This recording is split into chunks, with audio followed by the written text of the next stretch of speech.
Aleksas turi 12 rutuliukų, Emilija turi 7 rutuliukus. Kiek rutuliukų daugiau už Emiliją turi Aleksas? Taip, mūsų klausia, kiek daugiau. Kai tik tai matai žodžius kiek daugiau arba kiek mažiau, tai eina kalba apie skirtumą. Tai yra, koks yra skirtumas tarp Alekso rutuliukų skaičiaus ir Emilijos rutuliukų skaičiaus. Kad matyčiau, koks yra skirtumas tarp tų dviejų skaičių, aš tiesiog nupaišysiu visus rutuliukus. Taip, čia bus Alekso 1, 2, 3, 4, 5, 6, 7, 8, 9, 10, 11, 12 rutuliukų. Ir Emilijos 1, 2, 3, 4, 5, 6, 7 rutuliukai. Ir iš karto matome, kad yra tam tikra grupė rutuliukų, kur yra bendra tarp Alekso ir Emilijos. Tai yra, jeigu Aleksas ir Emilija turėtų po tiek rutuliukų, po 7, tai jie turėtų po lygiai.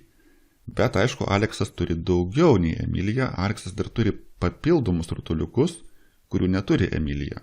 Tai kiek yra tų papildomų rutuliukų? Na, jų yra 1, 2, 3, 4, 5.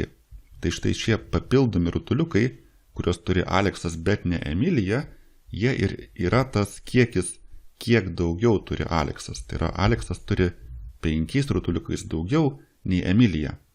Kitas būdas tą paskaičiuoti, tai tiesiog atimti iš didesnio skaičiaus mažesnį skaičių. Nes minėjau, kad tai yra skirtumas. Taip, kiek daugiau ar kiek mažiau yra skirtumas tarp dviejų skaičių. O skirtumas tai yra atimtis.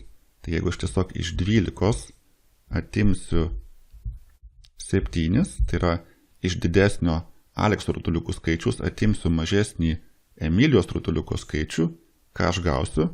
Aš ir gausiu tą skirtumą, o skirtumas tai yra, kiek daugiau Aleksas turi už Emiliją. Ir tas skirtumas yra tas pats 5 kaip ir čia. Padarykime dar vieną. Viena gyvatė sugavo 12 pelių, kita gyvatė sugavo 5 pelėmis mažiau už pirmąją. Klausimas, kiek pelių sugavo antroji gyvatė. Kiek pelių sugavo antroji gyvatė? Vėlgi čia eina kalba apie skirtumą. Taip, 5 pelės yra skirtumas tarp pirmos gyvatės pelių skaičiaus ir antros gyvatės pelių skaičiaus. Nes antroji sugavo 5 mažiau už pirmąją. Tai jeigu mes atimsim tą skirtumą, gausime, kiek sugavo antroji. Jeigu moki paskaičiuoti mintinai, tai tau tiesiog užtenka iš 12 atimti 5.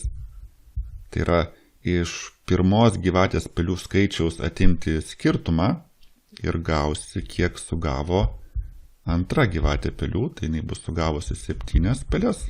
O jeigu dar neatsimeni, kad 12 minus 5 yra 7, tai tau belieka nusipaišyti visas 12 pelių. Štai 1, 2, 3, 4, 5, 6, 7, 8, 9, 10, 11, 12 pelių. Štai kaip aš puikiai moku piešti pelės.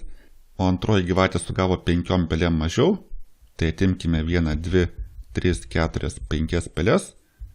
Ir kas lieka, yra tas kiekis pelių, kokį sugavo antroji gyvatė. Iš tiesų tai yra 1, 2, 3, 4, 5, 6, 7 pelės. Teisingai.